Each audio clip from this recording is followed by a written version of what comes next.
Good morning, good afternoon, and good evening. This is Ninth Legion. Let's play some more Starsector, where I am probably going to get shouted at by people watching the last video.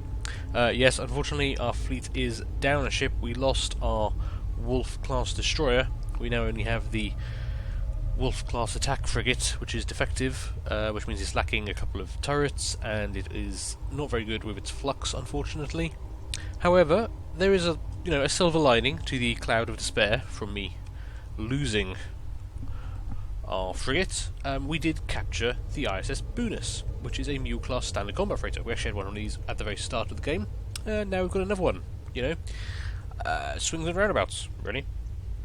It is badly damaged, but it's not defective. It's not damaged, we just need to repair it. It does also come equipped with one Salamander MRM, so we're going to put some weapons on this, and I think we're going to keep it around. Certainly, it will come in very handy if we do want to make another food run. If we, if we spot there is some kind of food shortage happening nearby, we'll be in a prime position to load up the freighter with tons and tons of food, and then make a killing on the market. So, let's go to Jangala. We are quite badly damaged, so we may need to repair our ships. Now, fully repairing all three of our ships will take 79 supplies. We currently only have 56, so we are going to want to buy a whole bunch of supplies. We've got 56, we're going to want more. We do have some stuff to sell, but I'm going to keep hold of some of this for a little while, just until we see what we want to put on our new combat freighter. Let's go rid of the heavy machinery though, and the metals, and load up on supplies. So these are pretty cheap here, but we are going to want a lot. There we go, confirm that. Right, now we're going to need to use most of those to repair ourselves. 79, there we go. And that will leave us with 41 supplies. We've got 150 fuel on us. I mean, we're totally fine for fuel, which is good if we do actually need to go anywhere. But let's go into the refitting facilities. So our Hammerhead class is still doing pretty well. Got 2 tactical lasers, 2-point defense lasers, our pair of thumpers, and our annihilator rockets. I think that's working out pretty well for us. We've got a pretty good DPS, I have to say. Our defective Wolf-class attack frigate still has its pulse laser, a tactical laser, and 2 sets of annihilator rocket launchers. Nothing to cover its flanks or rear though, unfortunately, so she is a bit vulnerable. And now we have the ISS Boonus, Mule-class standard combat freighter. So we've got one Salamander MRM, which is, not bad. Let's see, what can we buy for the other one? We can get another Salamander MRM. There's a bunch of these available, they're not too expensive. Or we could have Sabo SRMs. Highly effective against shields, and its high velocity spread of kinetic projectiles can confuse point defense systems. That actually sounds pretty cool. What's the range on that? 1400 compared to 2000. So yeah, I suppose we do want the Mule class to stay at the back. We don't want it charging to the front. They've also got the Harpoons, medium range, high payload guided missile racks, devastating against ships with down shields. Now that actually has the longest range, 2500. There's 5 of those available from the hegemony military. What's the damage? DPS is 5. That doesn't sound right, but okay. The DPS for the Harpoon is 750. I am very tempted to switch out for the Harpoons, I think. So yeah, let's switch that out. We'll have the Harpoons. That looks a lot better to me. Now we've got 3 small ballistic turrets and a medium energy turret. What do we want to put here? Well, light dual machine guns could work. We do also have, what have we got? A light dual autocannon and a Vulcan cannon. Which would be better, the Vulcan cannon or the light dual machine gun? Let's see, 208 DPS, range of 300, 500 DPS, range of 250. Vulcan cannon does seem to win out there. 4 ordnance points versus 5, so it's less ordnance points, more damage, more range, and it does less flux as well. I think it's the accuracy that is part of the problem.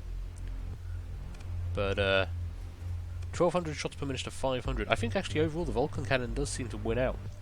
A rapid fire weapon that is especially devastating to missiles and fighters at point blank range. Accuracy degrades sharply during prolonged bursts. Okay. I do quite like the look of that, but let's also check out the light dual autocannon. A double double-barreled version of the light AC, an excellent weapon for close-range support and quite effective at bringing shields down. Again, that's not bad. DPS 143, range 600, 143 flux a second though. It's quite a lot. I mean, if we want to keep this at the back of our fleet, you know, just lobbing harpoons at people, I think Vulcans might be the way to go. Yeah, let's put one Vulcan there. We will put another Vulcan here, and then we'll use the light dual autocannon at the back. If anything tries to get behind it, it's going to have a bad day, because it'll be in the firing of both Vulcans and find itself up against the light dual autocannon. That doesn't sound like a good idea to me, so hopefully that'll work out. Now, we can put a medium energy weapon here. We do have a tactical laser. Possibly we salvage that from our own ship, the Wolf-class frigate where we lost. You know, we've got the heavy burst laser, a mining blaster, or a pulse laser. Pulse laser might be good. It's got a fairly decent range. But then again, the tactical laser is just really nice. It's also got very long range, which would help keep us out of close combat. In fact, the tactical laser has the longest range of anything. Now, it's only a small energy mount, so we might be wasting a bit here. But it doesn't cost us any money to equip it. It's only 4 ordnance points, and it would mean the Mule class would stay back out of combat. Don't know. Let's have a look at the pulse laser, which is a medium energy assault mount, 10 ordnance points, which isn't terrible. DPS of 303 versus a DPS of 75, range of 600 versus a range of 75. Flux per second, 333 to 75, so... I think the pulse laser does make more sense. If it needs to get in combat, and stuff will chase down the combat freight, so it's not that fast, then it might need the extra punch that you're going to get from a pulse laser. Can't rely on it staying at the back out of range. So there we go, we'll pop that on there. So she is now fully equipped. We'll need to set up our weapons groups. Actually, I think that makes sense. Yeah, keep the pulse laser on 1, harpoons on 2, and the defensive turrets on 3. Happy with that. Now, we have got a lot of ordnance points left. We can put some hull mods on. Expanded missile racks could be very useful, keep lots of those harpoons in the air. Accelerated shields we probably don't want. Auxiliary thrusters increase the ship's maneuverability by 50%. Not sure if that's really worth it on a combat freighter. It can't be that maneuverable to start with. Blast doors might come in useful though. Increases hull integrity by 20% and reduces crew casualties by 50%. You know, more hull integrity means it lives longer. And if we had the expanded missile racks as well, just keep it in the fight. Now it's got quite a high flux capacity already, so if we want to... I mean, if we compare... Let me just... How many of these can I actually fit? Yeah, that's quite a lot. If we compare this quickly to the Hammerhead... So it's got half the flux capacity in total.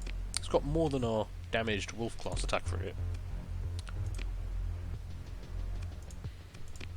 But can't quite get rid of flux as quickly.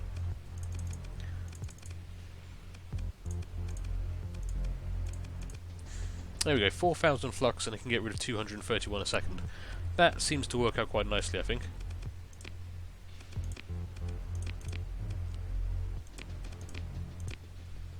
Okay, I'm going to go with that, and now we're going to go see if we can find ourselves some trouble. So let's have a look at the tactical map quickly. We're still in Corvus, obviously, and there's not a great amount going on. We got into a big fight over at Barad, which is where we kind of lost ourselves a bit. We were heading here to look at some of the pirate groups, but they were just a bit too big for us, I thought. And now we are down a ship, I'm not too worried about that. I think we might just tootle around the inner system for a bit, maybe see what these pirate raiders are doing. They seem to have taken some damage already. See if we can pick up a few small groups. There is still a bounty in this system, I believe. Let's have a look quickly. Yeah, Asheru is still offering a bounty. 900 credits, not great, but, you know, can't complain. 900 credits for every ship we kill. Doesn't hurt. So, we'll do that. Let's head out that way. It's Barad. We'll see what we can find. We want to pick up a few small ships. And ideally, we will do it while we are waiting for some sort of food crisis to happen in a nearby system, which we can then use to our advantage. Yeah, someone's just launched from Barrett from the pirate station there. Let's see, pirate smuggler. Okay. Yep, won't let me actually select what they are. We'll have to get a bit closer to have a look. Okay, what we got? Pirate smuggler. Looks like they've... not entirely sure what they've got there. Can't quite recognise the class of ships. There's a pirate smuggler here with a combat freighter. That looks to be combat freighter. Not sure what the other two ships are. We might actually have to take a look at them just to see. We can always try and leave if we think this is too much for us. So they do have a Hound class standard combat freighter, defective. They're fairly easy pickings. Mule class standard combat freighter, again, fairly easy pickings for us. And a Shade class phase assault frigate. Okay, that's something new. I've not seen one of these before. The smallest phase ship that is currently produced in the sector, the Shade class is often used as a scout for larger fleets. In battle, it is valued by fleet admirals for its ability to disable enemy ships with its EMP emitter. Okay, that does make it sound a bit dangerous. But it is only a frigate. We have a destroyer backed up by two other ships. Hull integrity and armor rating are both pretty good. Does have the antimatter blaster. I haven't used one of those, but they are pretty effective. Harpoon MRMs and IR pulse lasers. I mean, of course, there is the risk we could try and capture this ship, which would be pretty awesome. I mean, the first two ships don't bother me at all. We can handle both of those. That would be the only one to cause us trouble. We'll have equal numbers with them and superior firepower. Sure, let's do this. We will move into engage. Okay, we are going to take everyone. And what we will do, I think... yeah, we want to keep them both with us. And in fact, I want our frigate to follow the freighter, and the freighter will follow us. That should, I hope... Ooh, I'm going to hit a rock. I'm going to hit a space rock. Damn it. Stupid space rock. Okay. Here we go. We are seeing some enemies already. I want to make sure those two are behind us. There we go. One phase cloak ship. Whoop.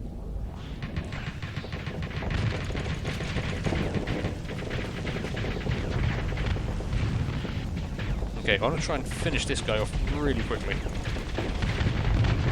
There we go. His armor's gone. Oh wow, we overloaded really quickly. That was bad of us. Taking a lot of damage there, which we didn't really need to.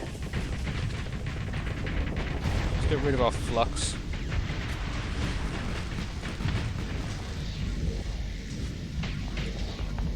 Get our shield back up. I want to try and focus on this guy if we can.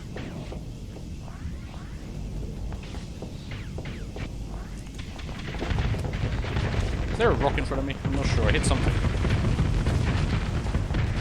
Okay, that's two of their ships down. Oh, and they're down as well. I think they got disabled by the explosion. That was really lucky. Good lord, didn't expect that to happen.